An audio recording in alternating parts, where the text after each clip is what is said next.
Let's start. तो strategy of industrial growth की हम लोग बात कर रहे थे बच्चों, और यहाँ पे मैंने आपको कहानी बता दी थी कि 1948 में पहली इंडस्ट्रियल पॉलिसी बनी, कुछ खास असर आया नहीं, तो 56 में दूसरी बनाई, उसमें भी कुछ खास असर आया नहीं, तो सोचा गया कि किसी पढ़े लिखे इंसान को लेके आया जाए। तो 91 में फिर new economic policy, new industrial policy बनी, जो आज तक चल रही है। 2014 में रैम्पेंट चेंज आया, स्किल इंडिया वगैरह उसके अंदर इंट्रोड्यूस हो गया। पढ़ेंगे अगले के अगले चैप्टर में। इंपॉर्टेंट हमने लास्ट ये पढ़ा था कि गवर्नमेंट ही क्यों सिर्फ और सिर्फ इन ऐसे प्रोजेक्ट्स में पैसा लगाती है जिसमें जेस्टेशन पीरियड, मतलब जिसका ब्रेक इवन प्रॉफिट बहुत दिन बाद आता है, क्योंकि गवर्नमेंट के पास लैक ऑफ कैपिटल होता नहीं है, वो जितने चाहे उतने रिसोर्सेज इनबिल्ड कर सकती है। प्राइवेट सेक्टर की औकात ये सब काम करने की नहीं होती है। देयर आफ्टर हमने आईपीआर 1956 पढ़ा था, 3 सेक्टर्स में क्लासिफाई किया था इंडस्ट्रीज को, एटॉमिक एनर्जी, डिफेंस और रेलवे। ये किसके हाथ में होगा? गवर्नमेंट। अगर प्राइवेट सेक्टर को दे दिया एटॉमिक एनर्जी, तो दिवाली में पटाखे की दुकान पे एटम बम बिकेगा, फिर आप हाथ से ऐसे छुरछुरियां छुड़ाएंगे उसको। Got it? बट आज की अगर हम बात करें, तेजस एक्सप्रेस जो चल रही है वो बेसिकली प्राइवेटाइज्ड ट्रेन है। 2 तेजस चलती हैं, एक प्राइवेट तेजस चलती है और एक पब्लिक। सर कैसे पता लगेगा? एक का किराया न्यू दिल्ली टू इलाहाबाद 1335 रुपए है, एक का 1030 रुपए है। तो जो 1335 वाली है प्राइवेट तेजस है, और बाकी वाली सरकारी तेजस। फर्क क्या है?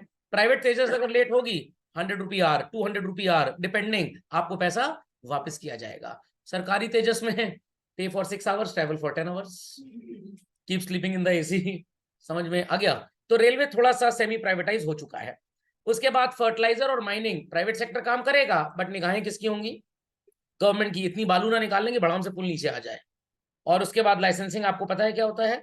इंडस्ट्रियल कंसेशंस, कि आप नई फैक्ट्री सेटअप करिए, हम आपको 5 साल, 10 साल, 15 साल, 20 साल तक टैक्स नहीं लेंगे, वाटर टैक्स सस्ता होगा, आपको हम इलेक्ट्रिक बिल में डिस्काउंट दे देंगे, ताकि आप अपने पैरों पे खड़े हो पाए, उतना प्रॉफिट हो जाए, आप री इन्वेस्ट करें उसको।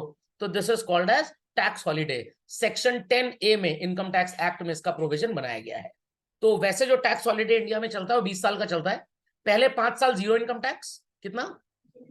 जीरो। जीएसटी लेंगे आपसे, वो नहीं छोड़ेंगे। पहले 5 साल जीरो इनकम टैक्स। क्यों सर जीएसटी लेंगे? क्योंकि जीएसटी भी नहीं लेंगे ना तो स्टेट का भी नुकसान हो जाएगा सेंट्रल गवर्नमेंट के साथ साथ, और इनकम टैक्स में सिर्फ सेंट्रल गवर्नमेंट का नुकसान है डायरेक्टली, स्टेट का इनडायरेक्ट डैमेज है। ओके, तो पहले 5 साल जीरो इनकम टैक्स, अगले 5 साल, छठे से 10वें साल, आपकी सो कॉल्ड सिर्फ 25% इनकम टैक्सेबल होगी। 75% इनकम पे हम कोई टैक्स नहीं लेंगे। अगर आप 100 करोड़ प्रॉफिट कमाते हैं तो 75 करोड़ तो एग्जेम्प्ट, 25 करोड़ पे छठे से 10वें साल हमको आप टैक्स दीजिएगा। 11वें से 15वें साल तक हम आपकी आधी इनकम पे टैक्स लेंगे, बाकी आधी इनकम पे हम कोई टैक्स नहीं लेंगे। और सो कॉल्ड 15वें से 20वें साल लास्ट की पार्ट 1/4 पे आपसे टैक्स नहीं लिया जाएगा, 75% पे लिया जाएगा, और 20 साल बाद पूरे प्रॉफिट पे टैक्स लेंगे। समझ में आई बात? कोर्स का नहीं था बट आपको पता होना चाहिए। फिर से रिपीट करूं, फर्स्ट से 5th ईयर 100 करोड़ प्रॉफिट कमाते हो, 75 करोड़ पे टैक्स नहीं देना, सिर्फ 25 पे देना है। छठे से 10वें साल 50 करोड़ प्रॉफिट पे टैक्स देना है, 50 करोड़ पे, सॉरी सॉरी सॉरी सॉरी, पहले 5 साल कुछ नहीं, छठे से 10वें साल 25 करोड़ के प्रॉफिट पे टैक्स लेंगे, 75 करोड़ पे नहीं लेंगे। 11वें से 15वें साल 50 करोड़ वाले प्रॉफिट पे टैक्स लेंगे, बाकी 50 करोड़ पे नहीं लेंगे। 16 to 20th year 75 crore profit पे टैक्स लेंगे, 25 करोड़ पे नहीं लेंगे, और 21वें साल से पूरे 100 करोड़ के प्रॉफिट पे टैक्स लेंगे। और बेसिकली इतने टाइम में आपका प्रॉफिट भी बहुत ज्यादा हो जाएगा over the period of time, तो भाई बिजनेस ग्रो करता है। तो टैक्स हॉलीडे की regime basically income tax act में ऐसी लिखी गई है। कहीं कहीं ऐसा भी होता है, फर्स्ट 10 ईयर जीरो टैक्स, उसके बाद फुल टैक्स। तो डिपेंड करता है किस तरह की इंडस्ट्री है, गवर्नमेंट कितना ग्रोथ चाहती है। खोपड़े में बात गई कि नहीं गई? पक्का? चलिए, तो टैक्स हॉलीडे आपको पढ़ने का मौका मिलेगा जब आप टैक्सेशन पढ़ेंगे। सब्सिडाइज्ड पावर सप्लाई का मतलब समझ में आ गया? कि आप अगर बैकवर्ड एरिया में, इंडस्ट्रियल एरिया में, स्पेशल इकोनॉमिक जोन में फैक्ट्री वगैरह लगाते हैं, तो वहां पे आपको इलेक्ट्रिक बिल में 50% डिस्काउंट। इंडस्ट्रियल इलेक्ट्रिसिटी का रेट अगर 12 रुपए यूनिट है, आपसे रेजिडेंशियल वाला ले लेंगे 7 रुपए यूनिट, तब भी आपको ठीक ठाक 30-40% डिस्काउंट मिल जाएगा। तो इलेक्ट्रिसिटी का एक्सपेंस ही फैक्ट्री में बहुत बर्डनसम कॉस्ट होती है। समझ में आई बात की नहीं? फैक्ट्री जिस पीरियड में बंद रहेगी, लीन सीजन जिसको बोलते हैं, जैसे बरसात वगैरह में, व्हाट इट क्लियर, तो रेंटल आपका जीरो कर दिया जाएगा। तो इस तरह के बेनिफिट्स गवर्नमेंट आपको दे देगी। So let's start children with what is called as development of small scale industry. अब कुछ बच्चे कंफ्यूज रहते हैं, सर ये स्मॉल स्केल और कॉटेज इंडस्ट्री में फर्क क्या होता है?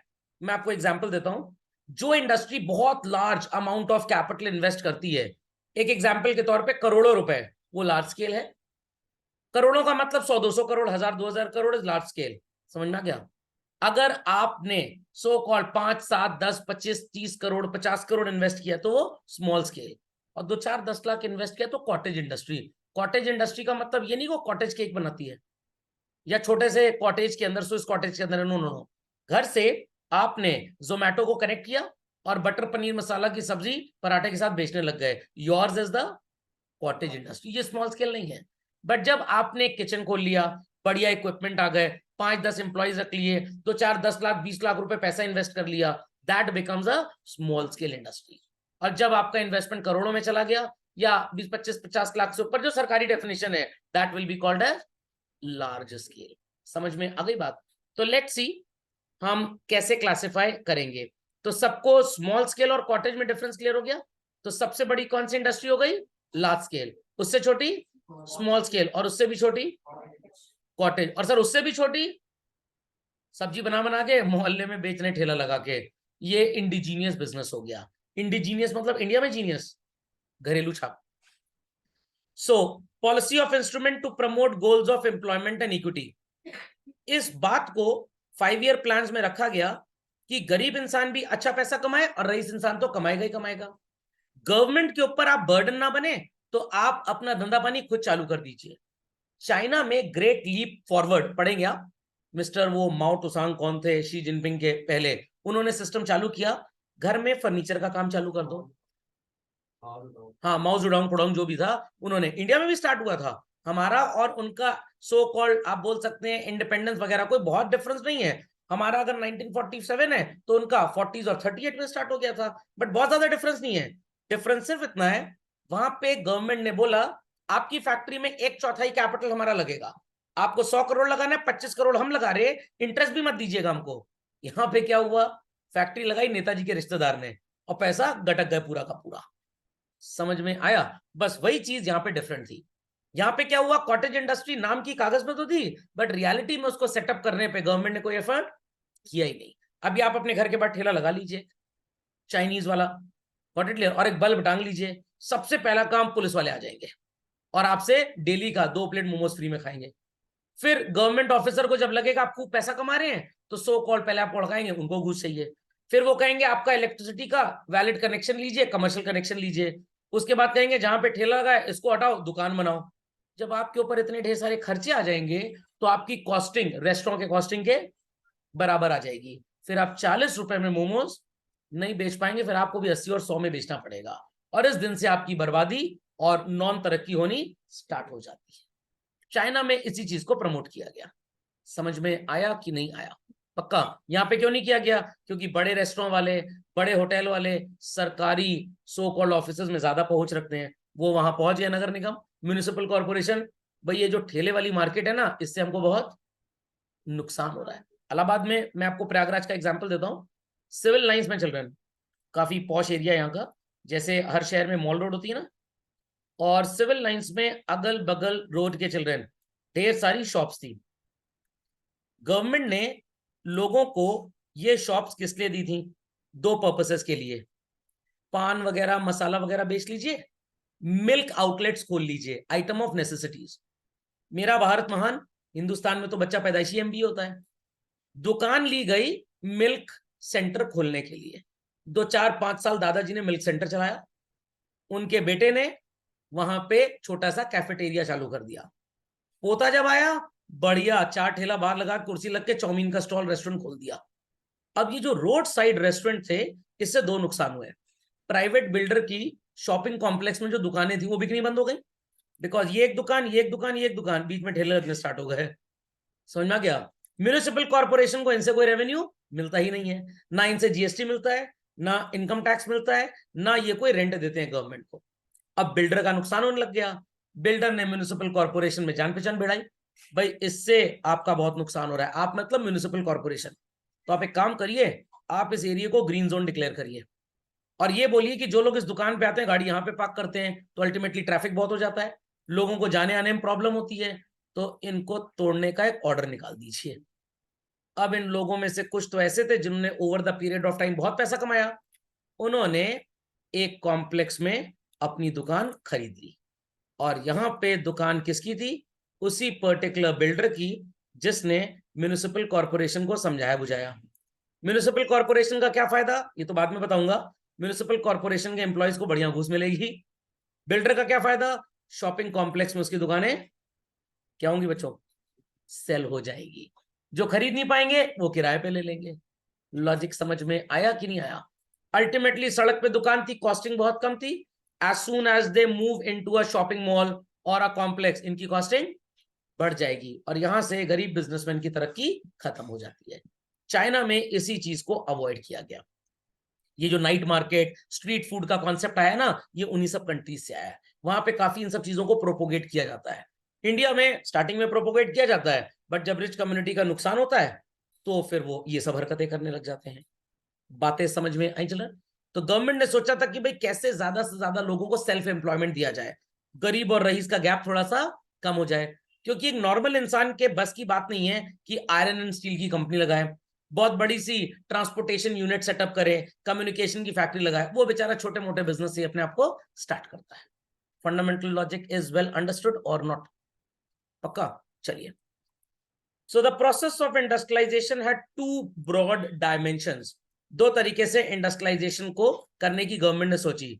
किस चीज की ग्रोथ? पहले लार्ज स्केल। इसको तो सो कॉल्ड अडानी अंबानी, टाटाज, बिरलाज, इन सब के हिस्से छोड़ देते हैं, हमारे आपके बस की बात नहीं है। हम लोग क्या करेंगे? Small scale industry which will generate employment opportunities and social justice भी हो जाएगी। कागजों में लिखा है, 5 ईयर प्लान्स में आ गया, गवर्नमेंट रूल्स बन गए, बट क्या एग्जीक्यूट हो पाता है इस पर्पस के लिए जिसके लिए बना है?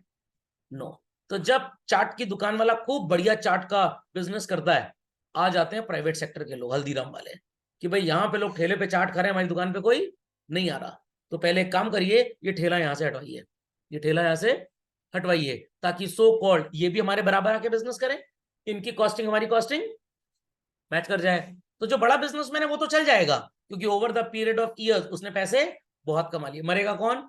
जिसने ठेला लगाया था। ओके।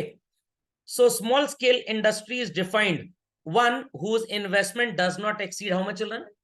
5 करोड़। ये नई डेफिनेशन है, ये नई डेफिनेशन है। 1951 तक डेफिनेशन क्या चलती थी?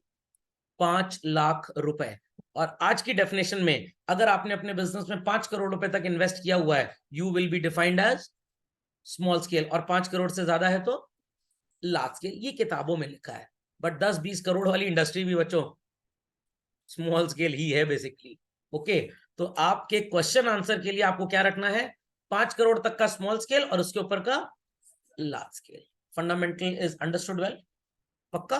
सो small scale industry is to achieve the goals of planning by Karve committee, एक बनी थी जिसको village and small scale industry committee बनाई गई थी। तो 1951 तक जब तक प्लानिंग का प्रोसेस स्टार्ट हुआ, सोचा गया कि भाई कैसे गरीब लोगों को तरक्की करवाई जाए। तो पहले इनकी डेफिनेशन बनाते हैं। जो ज्यादा पैसा लगाएंगे, बिजनेस सेटअप करेंगे, we'll call them as large scale, और जो कम पैसा लगाएंगे we'll call them as small scale. और ये कम पैसे की वैल्यू कितनी उस समय जज की गई? 5 लाख, और बाद में बढ़ा के इसको क्या कर दिया गया? 5 करोड़। तो आज की तारीख में बच्चों 5 करोड़ रुपए तक अगर आप इन्वेस्ट करते हैं तो यू आर स्मॉल स्केल, और इससे ज्यादा होगा तो लार्ज स्केल। याद रहेगा सबको? पक्का? चलिए। 3 टिपिकल कैरेक्टरिस्टिक्स थी। पहली कैरेक्टरिस्टिक स्मॉल स्केल है, ज्यादा पैसा तो इनके पास है नहीं, तो ये लेबर इंटेंसिव टेक्निक अप्लाई करेंगे या कैपिटल इंटेंसिव? Labour intensive. समझ में आई बात कि नहीं? अब आप कहेंगे सर हम अपने शहर में एक हल्दीराम का शोरूम खोल लेते हैं, मतलब आउटलेट खोल लेते हैं, सर 2 करोड़ रुपए का खर्च आएगा। ये स्मॉल स्केल नहीं है बच्चों। क्यों सर? 5 करोड़ तक तो आप स्मॉल स्केल बोल लेते हैं। हल्दीराम तो पूरे इंडिया में है ना, हजारों करोड़ का इन्वेस्टमेंट है, एक स्टोर की थोड़ा बात हो रही है, सारे स्टोर्स हैं। तो इट इज लार्ज स्केल और small scale? Large scale. Got it clear? और सबसे इंपॉर्टेंट पैरामीटर यहाँ पे क्या होगा? It is labour intensive, using more of workers and less of machines. तो अपनी कॉपी में प्लीज हेडिंग लिख दीजिए, characteristics of small scale industry. तो पहली कैरेक्टरिस्टिक आपके सामने आ गई, लेबर इंटेंसिव। और इसके लेबर इंटेंसिव ताकि एनवायरमेंट फ्रेंडली तरीके से गुड्स एंड सर्विसेज का प्रोडक्शन हो पाए, मशीनों का इस्तेमाल कम से कम। When they happen to use more of machines, automatically investment बढ़ जाएगा, फिर ये स्मॉल स्केल से क्या बन जाएगा, लार्ज स्केल। समझ में आ गया कि नहीं? तो a teacher teaching handful of students is a small scale industry, but when all India 15, 20, 30 branches have been open, business 15-20 हजार करोड़ पे पहुंच जाता है, तो that small scale becomes large scale. आपको मैं एक एग्जांपल दूंगा, बायजूस रविंद्रन का सुना होगा। जब वो पढ़ते थे इंजीनियरिंग कॉलेज में वगैरह वगैरह, तो उन्होंने कुछ एमबीए स्टूडेंट्स के लिए टेस्ट सीरीज स्टार्ट की थी कि पढ़िए आप, हम टेस्ट पेपर्स आपको प्रोवाइड कर देंगे। रिस्पॉन्स अच्छा गया, बच्चे क्वालिफाई करने लग गए। फिर उन्होंने सोचा कि सिर्फ टेस्ट सीरीज क्यों, पढ़ाया भी जाए इन बच्चों को जो गड़बड़ कर रहे हैं थोड़ा सा। धीरे धीरे उन्होंने एक छोटा सा सेंटर खोला और आज उनका सेंटर ऑल इंडिया, आकाश वालों को भी उन्होंने खरीद लिया। तो day one when it was formed it was small scale, अब क्या बन गया, लार्ज स्केल। हल्दीराम, एक दिन तो छोटी सी हलवाई की दुकान होगी पप्पू हलवाई की तरह, लेटेस्ट से 10 साल 20 साल पहले, और आज वर्ल्ड वाइड इनके सेंटर्स है, not in India, they have centres in US UK also. तो ये स्मॉल स्केल से क्या बन गया, लार्ज स्केल बन गया। समझ में आया? मान लीजिए कि आपने नौकरी पकड़ ली किसी एक्सपोर्ट हाउस में। सर हम क्या एक्सपोर्ट करते हैं, आप वो एथनिक ज्वेलरी होती है जो जयपुर में मिलती है, वो सिल्वर स्टोन, क्या सिल्वर बोलते हैं वो, मेटालिक ऑक्सीडाइज, हाँ हम खरीदते हैं ना ज्वेलरी, ऑक्सीडाइज ज्वेलरी। आप नौकरी करते थे 2 4 5 साल आपने नौकरी की, आपको समझ में आ गया एक्सपोर्ट हाउस में कैसे नौकरी करते हैं। आपने सोचा रिलेशंस भी बन गए बाहर के साथ, 2 4 10 ट्रिप आप बाहर जा भी चुके हैं, तो चलो अपना ही बिजनेस स्टार्ट कर देते हैं। क्योंकि आप जहां पे नौकरी करते हैं वहां का जो आपका मालिक है वो 10 रुपए का सामान 15 में चिपकाता है। आपने फॉरेन बायर से बोला हम 10 का सामान 13 रुपए में दे देंगे, हमसे खरीद लो। खोपड़े में बात गई कि नहीं गई? तो स्टार्टिंग में आपने जॉब किया, फिर आपने 10-20 लाख रुपए लगा के एक छोटा सा एक्सपोर्ट हाउस खोल लिया, 5-10 साल बाद आपका इन्वेस्टमेंट हो गया 100 करोड़ रुपए का, that becomes a large scale industry. समझ में आ गई बात? तो अब यहां पे आप कैपिटल इंटेंसिव टेक्निक यूज करेंगे लार्ज स्केल में, ना कि स्मॉल स्केल। समझ में आ गई बात? चलिए, SSI shows locational flexibility. Children, have people heard the name of so-called place named Bokaro? Steel plant है वहां पे, पड़ता किस स्टेट में है बोकारो? बिहार का हिस्सा एक हो गया, अलग स्टेट बन गया झारखंड। जैसे उत्तर प्रदेश का हिस्सा टूट के उत्तराखंड बन गया, देहरादून कैपिटल बन गई, पहले वो यूपी था। बिहार का क्या बन गया, झारखंड। और छत्तीसगढ़ किसका है, छत्तीसगढ़ एमपी का है ना, वॉट इट क्लियर। तो बोकारो स्टील प्लांट या जितने भी बड़े बड़े स्टील प्लांट्स है, क्यों उसी साइट पे खुले? क्योंकि स्टील प्लांट में पानी की जरूरत बहुत ज्यादा है और वहां अगल बगल के एरिया में वाटर रिसोर्सेज बहुत ज्यादा है। तो लार्ज स्केल इंडस्ट्री वहीं पे सेटअप होगी जहां पे उसके इनपुट्स इजिली मिल जाए। ये कैरेक्टरिस्टिक होती है लार्ज स्केल की। स्मॉल स्केल की पिक्यूलियर कैरेक्टरिस्टिक है कि वो कहीं पे भी सेटअप हो सकता है। आई रिपीट की वो, और जब कहीं पे भी वो सेटअप हो सकता है तभी तो इक्वालिटी और एम्प्लॉयमेंट बढ़ेगा। अगर वो एक पर्टिकुलर प्लेस पे सेटअप हो, जैसे बोकारो स्टील प्लांट, तो बोकारो ग्रो करेगा, व्हाट इट, झारखंड ग्रो करेगा, बट केरला जम्मू कश्मीर ग्रो नहीं करेगा। Fundamental logic is clear? तो अगर लोगों का जीव रुकता नहीं है, खाने पीने में बहुत चढ़ती है जीव उनकी, तो गवर्नमेंट हर जगह शहरों में नाइट मार्केट स्टैब्लिश कर रही है। नाइट मार्केट क्यों स्टैब्लिश कर रही है? अरे खाना खा के 8 बजे अपने घर में सो गए। System is changing. अब काफी जगह मेट्रोपॉलिटन सिटीज के अलावा भी ऐसे बिजनेस सेंटर्स, कॉल सेंटर्स खुल गए हैं जहां पे 24 घंटे ऑफिस चलता है। आई रिपीट बच्चों, जहां पे ऑफिस 24 घंटे चलता है।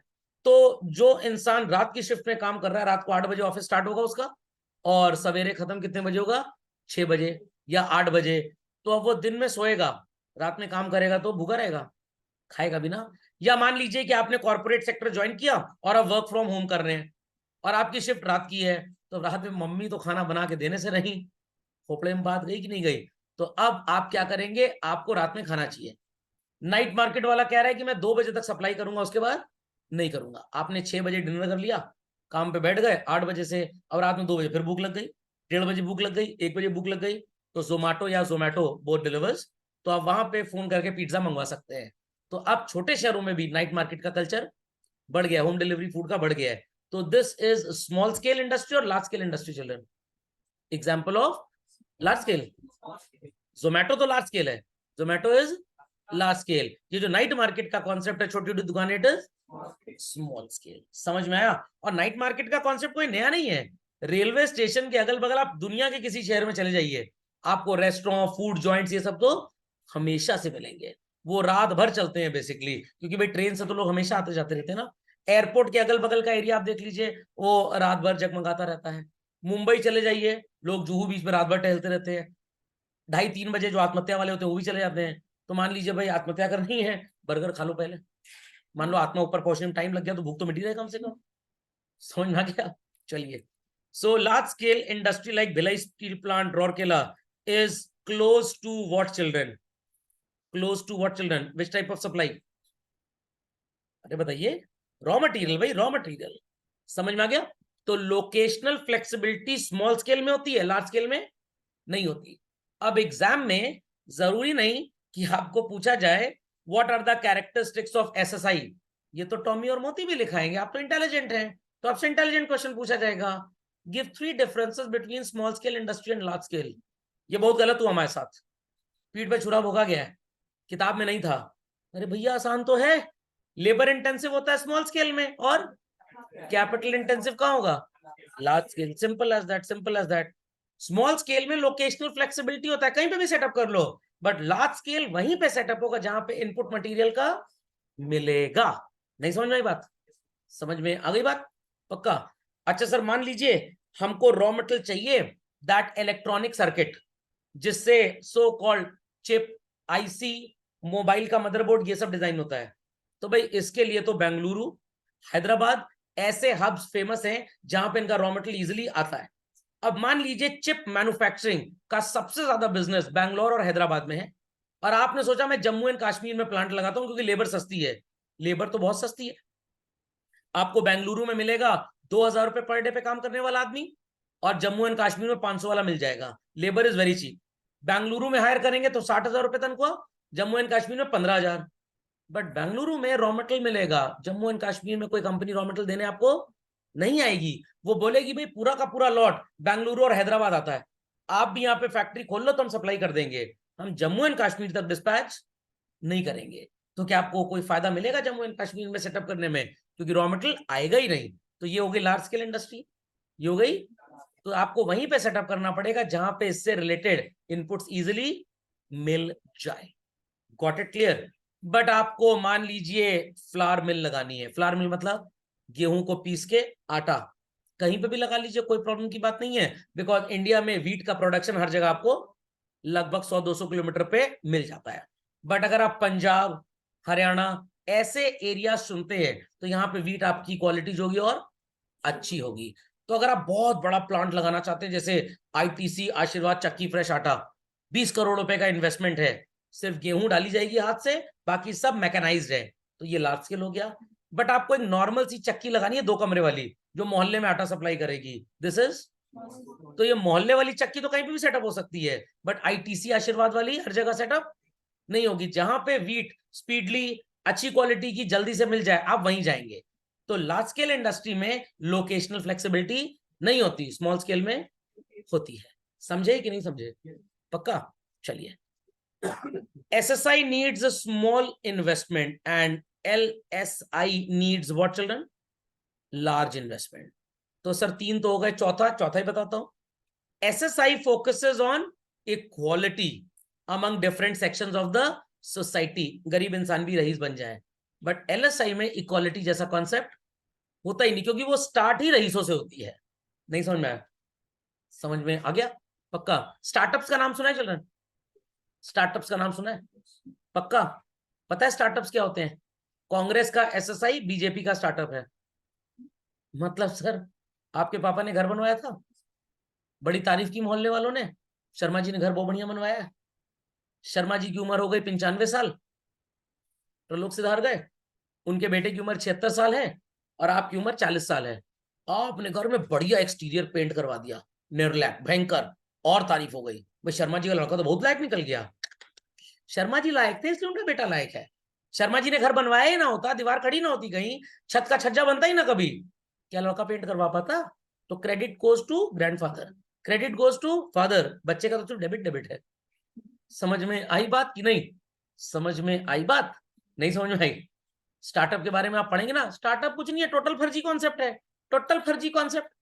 तो जवाहरलाल नेहरू जी के टाइम का, गांधी जी के टाइम का, कांग्रेस गवर्नमेंट के टाइम का स्मॉल स्केल इंडस्ट्री बीजेपी वाले बोले कुछ अपनी राजनीति चमकानी है, कुछ नया करना है, पब्लिक को कैसे पागल बनाया जाए, स्टार्टअप इंडिया। अरे वही है प्रभु, और कुछ नहीं होता स्टार्टअप, स्मॉल स्केल इंडस्ट्री होती है, एक बस नया नाम दे दिया। तो अगर आज आपके घर में बहुत बढ़िया पेंट होता है जो आपने अपने पैसे से कमा के करवाया, तो बच्चों आपकी तारीफ नहीं होनी चाहिए, तारीफ आपके पापा की, दादाजी की होनी चाहिए, जिन्होंने उस लोकेलिटी में लैंड खरीदी जहां आज करोड़ों रुपए की जमीन है और घर बनवाया। समझ में आई बात या बिल्कुल भी नहीं आई बात? Confirm, clearly understood? चलिए, तो small scale industry is today's startup, today's startup. वो आप देखते होंगे शार्क टैंक, क्या मतलब होता है, टैंक के अंदर शार्क चली गई?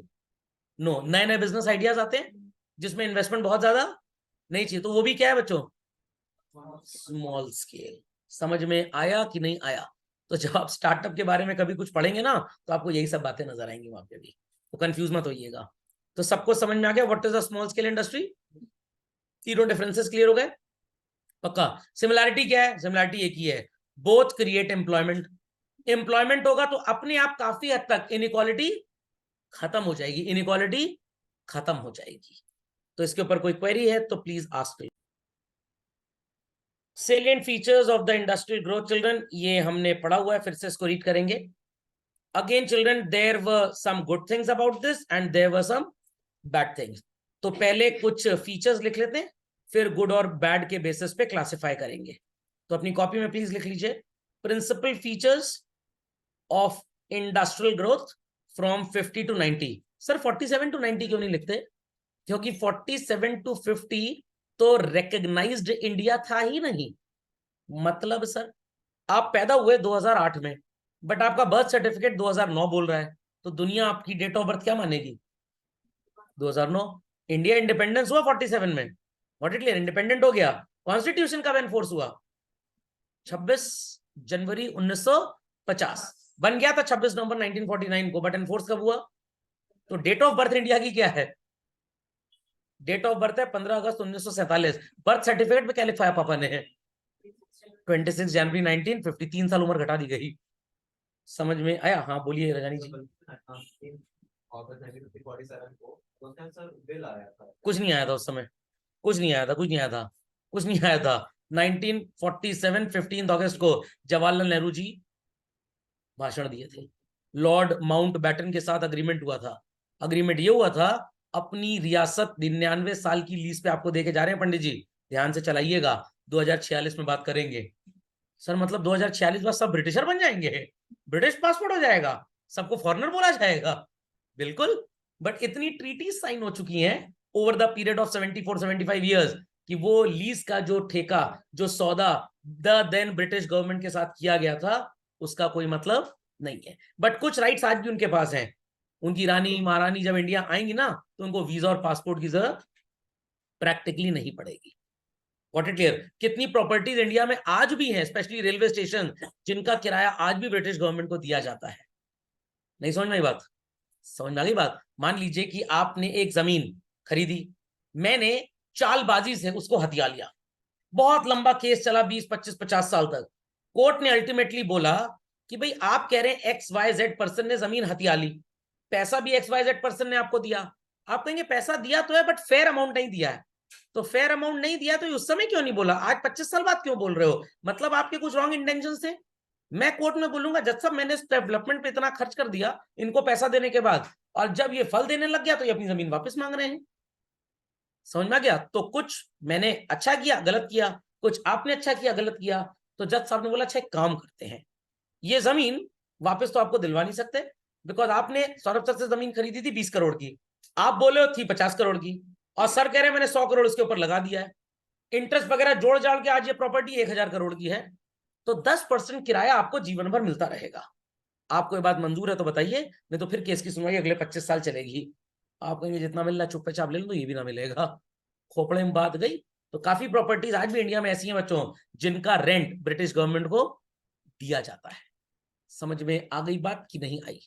चलिए, तो पहला बच्चों, public enterprise play central role. Public enterprise क्या होती है बच्चों?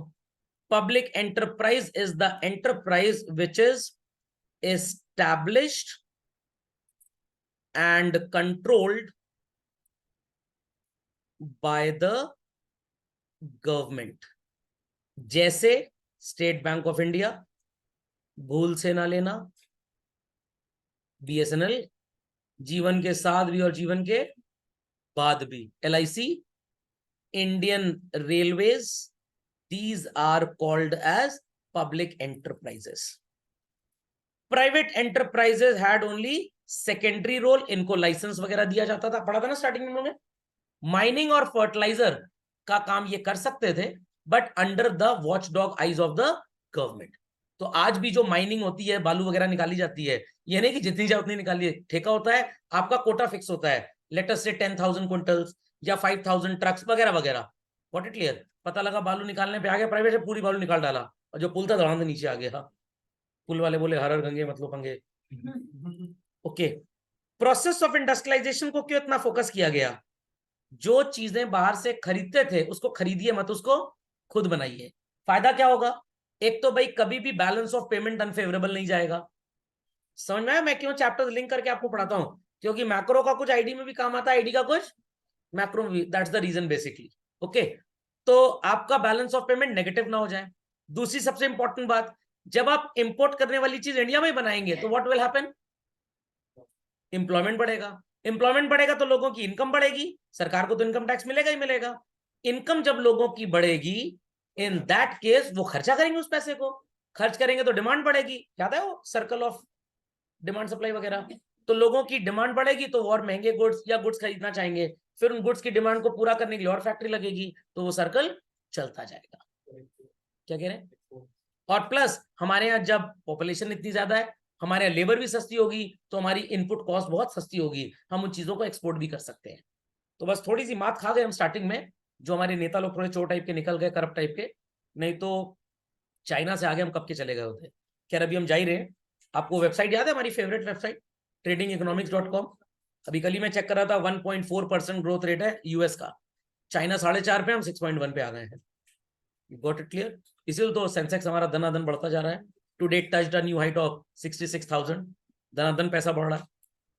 अब कोई नहीं कहेगा सर मैं तो पढ़ लिख के यूएस चला जाऊंगा, नहीं सर मैं यही रहूंगा, उनको कोई भरोसा है नहीं सर।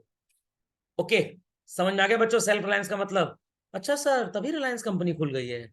अरे यहाँ सेल्फ रिलायंस का मतलब है सेल्फ डिपेंडेंट, किसी के ऊपर डिपेंडेंट ना होना। As far as possible domestic industry was protected from foreign competition. कैसे प्रोटेक्शन मिला हमको फॉरेन कॉम्पिटिशन से?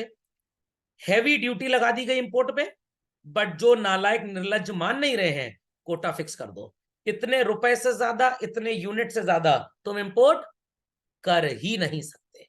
समझ में आ गई बात? समझ में आ गई बात? तो एप्पल का आईफोन इंडिया जब आता है ना, 40% की इंपोर्ट ड्यूटी है बच्चों। होंडा की गाड़ी जब इंडिया आती है, 250% की इंपोर्ट ड्यूटी है। अगर इतनी इंपोर्ट ड्यूटी ना लगाएं या लगाएं ना, क्या होंडा कभी इंडिया में प्लांट सेटअप करेगा? नो। क्या हुंडई कभी इंडिया में प्लांट सेटअप करेगा? वो फॉरेन कंट्री से मैन्युफैक्चर करके हमको बेचते रहेंगे। Next point is infrastructural base small scale से नहीं बन सकता, किससे बनेगा? Large scale. इसी में तो transport, communication, banking, insurance, water supply, power generation आता है। स्मॉल स्केल इंडस्ट्री किस लिए डेवलप की गई है? एम्प्लॉयमेंट और इक्विटी। तो बच्चों क्या बिना लार्ज स्केल के स्मॉल स्केल बन सकता है? नो। आपने सोचा कि अपने घर के बगल में एक खाली जमीन है, वहां पे एक शेड डलवा लेते हैं एंगल लगवा के, और वहां पे स्टार्ट करते हैं स्टील एल्मिरा का production. What? Steel Elmira. But जब कंट्री में स्टील होगा ही नहीं, क्या आपको रॉ मटेरियल मिल पाएगा? नो। तो बिना लार्ज स्केल के स्मॉल स्केल स्टार्ट हो ही नहीं सकता। आप स्टील की शीट्स खरीदिए, अपना फैब्रिकेटर बैठाइए लेबर, और वो वेल्डिंग का काम करके एल्मिरा बेचेगा। तो ब्रांडेड एल्मिरा 15,000 की है, आप 11,000 रुपए में बेचिए उसी तरह की, तो सो कॉल्ड आपकी एल्मिरा बिक जाएगी। बट बिकेगी तब जब आपके पास स्टील होगा। तो प्राइमरी क्या है बच्चों, लार्ज स्केल या स्मॉल स्केल? तो स्मॉल स्केल को चलाने के लिए मसाला कहां से मिलेगा? लार्ज स्केल से। समझ में आया? समझ में आया? नहीं समझ में आया? अरे अगर आपको एक प्लांट लगाना है छोटा सा, जहां आप स्टील की अलमीरा बनाएंगे, तो steel as a raw material चाहिए ना, स्टील की शीट चादर चाहिए। तो जब लार्ज स्केल इंडस्ट्री में स्टील प्रोसेस ही नहीं होगा, तो आपको मिले कहां से? नहीं समझ में आई बात? समझ में आ गई बात? आप कार का सर्विस सेंटर खोलना चाहते हैं, भैया जब कार बनेगी बिकेगी तभी तो आप सर्विस करोगे। समझ में आ गया? तो डायरेक्ट सेल्फ एम्प्लॉयमेंट अगर कंट्री में बढ़ाना है तो स्मॉल स्केल। सेल्फ एम्प्लॉयमेंट की बात कर रहा हूं, अपना काम, नौकरी नहीं। नौकरी बढ़ानी है तो दोनों चलेगा, लार्ज स्केल भी और स्मॉल स्केल भी। Understood this?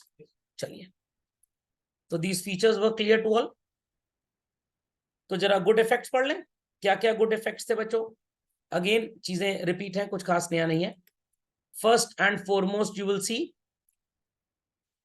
6% का एनुअल इंक्रीज हुआ। किसी जमाने में आधा और 1% था, कभी कभी तो माइनस में चला गया। We had diversification. Electronics industry में बच्चों इंडिया ने बहुत डेवलप किया। मैं आपको एक एग्जांपल देता हूं बच्चों। टिल द ईयर 1985 चिल्ड्रन, हमारे देश में कलर टेलीविजन सेट बनते ही नहीं थे। एक टीवी और वीडियो कैसेट प्लेयर इंपोर्ट किया जाता था, और पता है इसकी कॉस्ट कितनी होती थी? 50,000, बिना इंपोर्ट ड्यूटी के। इंपोर्ट ड्यूटी लगाते तो 1 लाख रुपए हो जाए। इंडिया में ये था। आज इंडिया में वो ओएलईडी होता है ना, फुटबॉल खेलने लात मार दिया, टीवी की स्क्रीन पे चक गई। अरे ये वाला टीवी, कर्व्ड स्क्रीन वाला, इसकी मैन्युफैक्चरिंग इंडिया के अंदर होती है, और इंडिया से कितना एक्सपोर्ट भी होता है। Growth of large scale industry in Rourkela and Bhilai steel plant children projected and infrastructural shift. और कंट्री में जितना भी रॉ मटेरियल नीडेड था, जो पहले इंपोर्ट होता था, इंडिपेंडेंस के टाइम पे तो देश में सुई भी नहीं बनती थी, और आज हमारे अंदर सबमरीन बनाने की कैपेबिलिटी आ गई।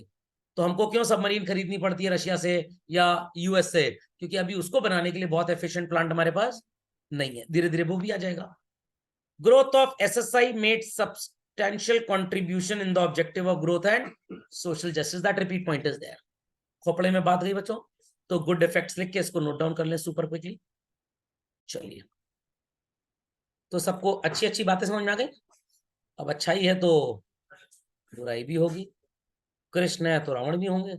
चलिए, गवर्नमेंट ने सोचा भाई स्मॉल स्केल लार्ज स्केल सबको सो कॉल्ड प्रमोट किया जाए, but ultimately public sector monopoly turned out into inefficiency, corruption, leakage, pilferage. ये क्या हुआ सर? गवर्नमेंट ने कहा कि कुछ चीजें तो हमारे हाथ में ही रहेंगी, जैसे रेलवेज, एटॉमिक एनर्जी वगैरह वगैरह, रोड डेवलपमेंट उस समय उन्हीं के हाथ में था, बट इनके एम्प्लॉय हैं एक नंबर के महाकामचोर। अब आपको रोड बनाने का ठेका मिल गया, पटरी बिछाने का ठेका मिल गया 100 करोड़ का। पहले आप 10 करोड़ इनको घूस देंगे तब ठेका आपको मिलेगा। तो they happen to be inefficient. घूस देंगे तो करप्शन। तो सो कॉल्ड, जब आपने घूस देकर एक्सप्रेस हाईवे बनवाया, तो भाई रेट आप रखेंगे गाड़ी के टोल का 1,000 रुपए, 1,100 रुपए, जो शायद 600 रुपए में काम हो सकता था, क्योंकि इतनी घूस आप दे चुके हैं। रिकवरी कहां से होगी? यहीं से होगी। तो ये एक तरह का पब्लिक सेक्टर का सो कॉल्ड बैड इफेक्ट या डीमेरिट था। डोमेस्टिक इंडस्ट्री की प्रोटेक्शन की बात हो रही थी बच्चों, हो नहीं पाया। क्यों नहीं हो पाया? एक छोटा सा एग्जांपल सुनिएगा। 20,000 रुपए का 5G मोबाइल फोन है सैमसंग का, करेक्ट?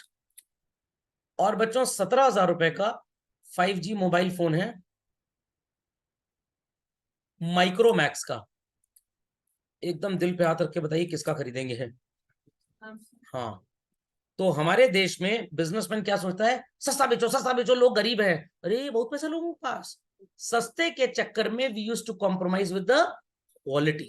अभी आजकल एक फोन आ रहा है टेक्नो का, वो भी 80-90 हजार का फोन बनाने लग गए हैं, बट उनका फोन बिकता है नहीं 80-90 हजार का। करते क्या है? चाइना की फैक्ट्री है, उससे बात कर ली, ठप्पा लगवा ली, हिंदुस्तान में बेचने लग गए। फोल्ड फोन भी आ गया उनका। फोल्ड फोन तो मैंने आपको बताया था कैसे बनाना है। 10-10 हजार के 2 फोन खरीदने और बीच में टेप लगानी है, फोल्ड फोन हो गया। 4 सिम लगाइए 2 की बजाय। समझ में आया? एक में सास भी कभी बहू है, एक में बहू भी कभी सास बनेगी। दोनों सीरियल देखिए, ओके। एक में कृष्णा देखिए, एक में हनुमान देखिए, एक में पुरानी रामायण, एक में नई रामायण आदि पुरुष वाली, दोनों कंपेयर कर लीजिए। लॉन्ग आंसर भी लिख सकते हैं आप उसके ऊपर पूरा। तो सो कॉल्ड इस वजह से हमारे देश में कभी भी हम डोमेस्टिक इंडस्ट्री को प्रोटेक्ट कर ही नहीं पाए। Got it? क्योंकि हमारे बिजनेसमैन हमेशा ही सोचते सस्ता बेचो सस्ता बेचो, और सस्ते के चक्कर में they used to compromise with the quality. Okay. Saving of foreign exchange through import substitution, सोचा तो गया, बट इमिटेशन इफेक्ट इतना ज्यादा था, लालचीपना इतना ज्यादा इस देश में लोगों का, खुद बिक जाएंगे बट फॉरेन प्रोडक्ट्स कभी खरीदना छोड़ेंगे नहीं। तो सो कॉल्ड बातें की तो गई, पॉलिसी बनाई तो गई, बट सिविक सेंस लोगों के अंदर डेवलप हुआ ही नहीं। तो बचपन से जब हमें यही सिखाया गया माइक्रोमैक्स बेकार है, सैमसंग अच्छा है, तो माइक्रोमैक्स की डिमांड कभी बढ़ेगी नहीं, कभी बढ़ेगी नहीं। और विदेशी कंपनियों को बिजनेस करना आता है, उनके बिजनेस की स्टाइल बड़ी वो है, क्या कहते हैं, डिवाइड एंड रूल वाली, कि पहले इतना सस्ता बेचो, इतना सस्ता बेचो, इतना सस्ता बेचो कि लोकल बिजनेसमैन ठप हो जाए, और फिर मोनोपोलाइज्ड प्राइस पे बेचो। समझ में आई बात कि नहीं? ये चीज बेचारे इंडियन सोच नहीं पाए, क्योंकि सोशलिस्टिक होते हैं ना, दिल के अच्छे होते हैं। समझ में आ गई बात? तो these were the bad effects. तो इसी के साथ बच्चों इस चैप्टर का होता है राम राम सत्य।